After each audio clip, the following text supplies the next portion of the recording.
2-1 ഏകദിന പരമ്പര വിജയിച്ച ന്യൂസിലാൻഡിനെ ബ്രൂട്ടൽ അറ്റാക്കിലൂടെ അല്ലെങ്കിൽ നാണം കെടുത്തി ഹ്യൂമിലേറ്റ് ചെയ്ത് 5 മത്സരങ്ങളോ T20 പരമ്പരയിൽ ആദ്യ 3 മത്സരങ്ങൾ അവസാനിക്കുമ്പോൾ കിരീടം ഇന്ത്യ സ്വന്തമാക്കിയിരിക്കുന്നു. ഇതിൽ പരം ഒരു നാണം കെട്ട തോൽവി ന്യൂസിലാൻഡിന് ഇനി ഉണ്ടാകുമോ എന്നുള്ളത് കാത്തിരുന്ന് കാണേണ്ടിയിരിക്കുന്നു. കാരണം ചരിത്രത്തിൽ പോലും ഇത്രയും നാണം കെട്ട ഒരു തോൽവി ഉണ്ടാവത്തില്ല. സാറ്റ്നർ തമാശയ്ക്കാണെങ്കിലും 2 ദിവസം മുമ്പ് ഒരു കാര്യം പറഞ്ഞിട്ടുണ്ടായിരുന്നു. ഇന്ത്യക്കെതിരെ വിജയിക്കണമെങ്കിൽ മിനിമം ഒരു 300 റൺസെങ്കിലും T20യിൽ സ്കോർ ചെയ്യണം എന്ന് തമാശ രൂപേണ സാറ്റ്നർ പറഞ്ഞിട്ടുണ്ടായിരുന്നു. പക്ഷേ ഇത് അക്ഷരാർത്ഥത്തിൽ അത് യാഥാർത്ഥ്യമാകുന്ന രീതിയിലായിരുന്നു ഇന്ത്യയുടെ പെർഫോമൻസ്. തമാശയ്ക്ക് സാറ്റ്നർ പറഞ്ഞെങ്കിൽ ഇന്ത്യയുടെ ചുണക്കുട്ടികൾ അത് ഭയങ്കരമായിട്ട് സീരിയസ് ആയിട്ട് എടുത്തു, എസ്പെഷ്യലി അഭിഷേക് ശർമ്മ, സൂര്യകുമാർ ടീം. കാരണം നിങ്ങളൊന്ന് നോക്കൂ, 208 റൺസ് കഴിഞ്ഞ മാച്ചിൽ പിന്തുടർന്ന ഇന്ത്യക്ക് വെറും 15 ഓവർ മാത്രമാണ് വേണ്ടി വന്നത് ആ സ്കോർ ചേസ് ചെയ്യാൻ.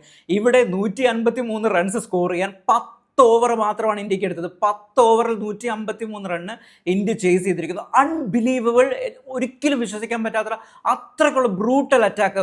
ഇടയ്ക്ക് കമന്റേറ്റർ ഇത് പറയുകയും ചെയ്തു, ഇങ്ങനെ പോവുകയാണെങ്കിൽ ഇന്ത്യക്ക് ഈസി ആയിട്ട് സാറ്റ്നർ പറഞ്ഞ കണക്ക് 300 റൺസ് T20യിൽ സ്കോർ ചെയ്യാൻ പറ്റുമെന്ന് കമന്റേറ്റേഴ്സ് ഓൾറെഡി പറയുകയും ചെയ്തു. ആ രീതിയിലുള്ള ബ്രൂട്ടൽ അറ്റാക്ക് എന്ന് പറയത്തില്ല, അമ്മാതിരി കളിയായിരുന്നു ഇന്ത്യയുടെ ഭാഗത്തു നിന്നുണ്ടായത്. ഇൻ ടോട്ടൽ നോക്കുകയാണെങ്കിൽ എല്ലാ മേഖലകളിലും ഇന്ത്യയുടെ സമ്പൂർണ്ണ ആധിപത്യമായിരുന്നു കാണാൻ സാധിച്ചത്. കാരണം ബാറ്റിങ്ങിലാവട്ടെ, ബൗളിങ്ങിലാവട്ടെ, ഫീൽഡിങ്ങിലാവട്ടെ, എല്ലാ രീതിയിലും ഒരു സ്ഥലത്ത് പോലും ന്യൂസിലാൻഡിന് ഒരു രീതിയിൽ പോലും തിളങ്ങാൻ സാധിച്ചില്ല എന്നുള്ളത് അക്ഷരാർത്ഥത്തിൽ സഞ്ജു സാംസൺ ഔട്ടാക്കുന്ന ഒരു കാര്യത്തിലൊഴികെ ബാക്കി ഒരു രീതിയിലും ന്യൂസിലൻഡ് എവിടെയും വിജയിച്ചിട്ടില്ല എന്നുള്ളത്. ഒരു മൊമെൻറ്റം, ഒരു പോസിറ്റീവായിട്ടുള്ളൊരു മൊമെൻറ്റം ന്യൂസിലൻഡ് കളിക്കാർക്ക് ആദ്യത്തെ പവർ പ്ലേ കളിക്കുന്ന രീതി, അല്ലെങ്കിൽ അവരുടെ ടോപ്പ് ഓർഡർ ബാറ്റ്സ്മാൻമാർ കളിക്കുന്ന രീതി, ഒരാൾ മികച്ച രീതിയിലുള്ള ഒരു പെർഫോമൻസും ന്യൂസിലൻഡ് ഭാഗത്തുനിന്ന് കാഴ്ചവെക്കുന്നില്ല. ഫിലിപ്സ് ഒഴികെ ബാക്കി ഉള്ളവരെല്ലാവരും ഒരു രീതിയിലുള്ള മൊമെൻറ്റവും കളിയിൽ കാഴ്ചവെച്ചിട്ടില്ല. പക്ഷേ അതേസമയം ഇന്ത്യയുടെ ബൗളിംഗ് സെറ്റപ്പ് ഒന്ന് നോക്കുക.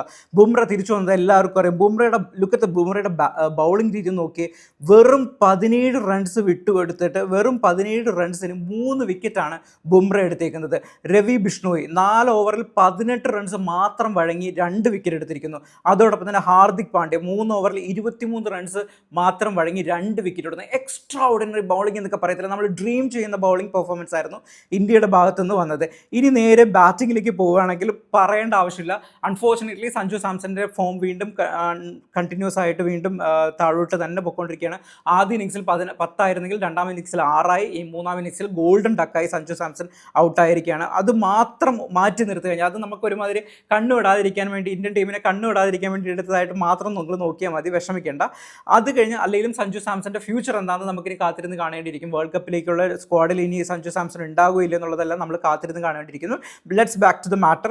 പക്ഷേ അഭിഷേക് ശർമ്മ, അതിനു മുമ്പ് അഭിഷേക് ശർമ്മയ്ക്ക് തൊട്ട് മുമ്പായിട്ട് ആ ആദ്യ വിക്കറ്റ് വീണതിന് ശേഷം രണ്ടാമത്തെ ബോൾ മുതൽ നമ്മുടെ ഇഷാൻ കിഷൻ വന്ന അടിച്ച അടിയുണ്ടല്ലോ, ആ കളിയുണ്ടല്ലോ, ന്യൂസിലാൻഡിൻ്റെ കോൺഫിഡൻസിന് കംപ്ലീറ്റ്ലി ഡിസ്ട്രോയ് ചെയ്യാന്ന് പറയത്തില്ലേ, ആ രീതിയിലുള്ള പെർഫോമൻസ് ആയിരുന്നു ഇഷാൻ കിഷൻ്റെ ഭാഗത്തു നിന്ന് വന്നത്. 2 പട്ട 6 ആ ഓവറിൽ നിങ്ങൾ അടിച്ചത് നിങ്ങൾക്ക് ഓർമ്മയുണ്ടാവും. ഇഷാൻ കിഷൻ 13 ബോളിൽ 28 റൺസ്, മാസീവ് സ്കോർ. അതിനുശേഷം ഫോളോ ചെയ്യുന്ന Abhishek Sharma number 1 T20 player, റാങ്കിങ്ങിൽ 1-ാം സ്ഥാനത്ത്, ലോക നമ്പർ 1 പ്ലെയർ ആണെന്നുള്ളത് തെളിയിക്കുന്നതിന് ഇതിൽ കൂടുതൽ വീണ്ടും എത്ര മികച്ച മത്സരങ്ങൾ നമുക്ക് കാണാൻ സാധിക്കും അല്ലേ. 20 ബോളിൽ 68 റൺസ്, അതിൽ 5 6ഉം 7 4ഉം ആണ് അഭിഷേക് ശർമ്മ അടിച്ചു കൂട്ടിയിരിക്കുന്നത്. ഒന്ന് ആലോചിച്ച് നോക്കണം, 2007 യുവരാജ് സിംഗ് കാത്തുവെച്ച ആ ഒരു റെക്കോർഡ് മറികടക്കാൻ 2 ബോൾ മിസ്സിലാണ് നമ്മുടെ അഭിഷേക് ശർമ്മയ്ക്ക് പോയത്. അന്ന് യുവരാജ് സിംഗ് എടുത്തത് വെറും 12 ബോളിലായിരുന്നു 50 എടുത്തത്. ഇന്ന് അഭിഷേക് ശർമ്മ 14 ബോളിലാണ് 50 എടുക്കുന്നത്. സെക്കൻഡ് റെക്കോർഡ് സ്കോറിലേക്ക് അഭിഷേക് ശർമ്മ എത്തിയിരിക്കുന്നു. അതോടൊപ്പം തന്നെ സൂര്യകുമാർ യാദവിൻ്റെ 26 ബോളിൽ 57 റൺസ്.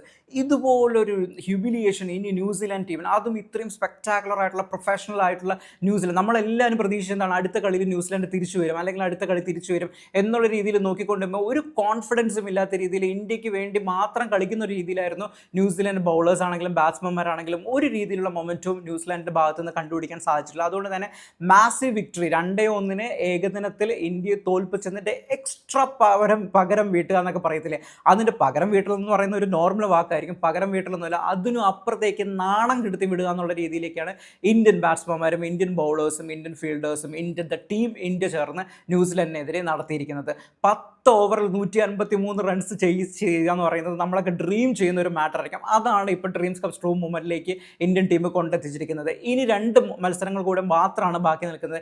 ഇനി എൻഡ് റിസൾട്ട് എന്തായാലും ഈ നാണക്കേടിൽ നിന്ന് ഒഴിവാക്കാൻ മാത്രം ന്യൂസിലൻഡ് എന്തെങ്കിലും ചെയ്യാൻ പറ്റും. ഇപ്പോഴും നിങ്ങൾ നോക്കുക, മിച്ചലിനെ ഇറക്കുന്ന ഫോമാറ്റ് എവിടെയാണെന്ന് നോക്കി, നല്ലൊരു ഫോമിൽ നിൽക്കുന്ന ഒരു കളിക്കാരനാണ്. ഇപ്പോഴും ടോപ്പ് ഓർഡറിൽ ഇറക്കാതെ കൊണ്ടുവന്ന് 5-ാമതും 6-ാമതും പ്ലേസ്മെന്റിലേക്ക് ഇറക്കുന്നത്.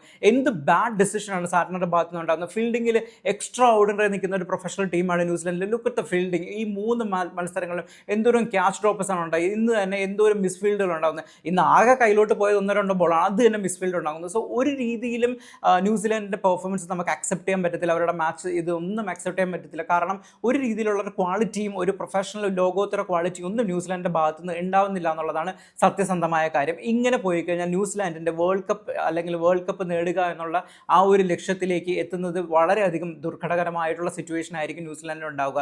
അതോടൊപ്പം തന്നെ മറ്റ് രാജ്യങ്ങൾ ഓസ്ട്രേലിയ, ഇംഗ്ലണ്ട് അതുപോലുള്ള മറ്റ് രാജ്യങ്ങൾ ഉറപ്പായിട്ടും ഇന്ത്യ ഭയക്കേണ്ടിയിരിക്കുന്നു. കാരണം അത്രയ്ക്ക് സ്ട്രോങ് ടീമാണ് ഇന്ത്യയുടെ ഭാഗത്തു നിന്ന് വരുന്നിരുന്നത്. അതൊന്നും ആലോചിച്ച് നോക്കണം. ബാക്കിയുള്ളവരെ പ്ലെയേഴ്സിനെ മാറ്റി ഓരോരുത്തർക്കും ഓരോ കളികളിൽ ചാൻസ് കൊടുത്തിരിക്കുന്നു. ആകെ ഒരു പ്രശ്നമായിട്ട് ചൂണ്ടിക്കാണിക്കേണ്ടത് സഞ്ജു സാംസന്റെ പെർഫോമൻസ് മാത്രമാണ്.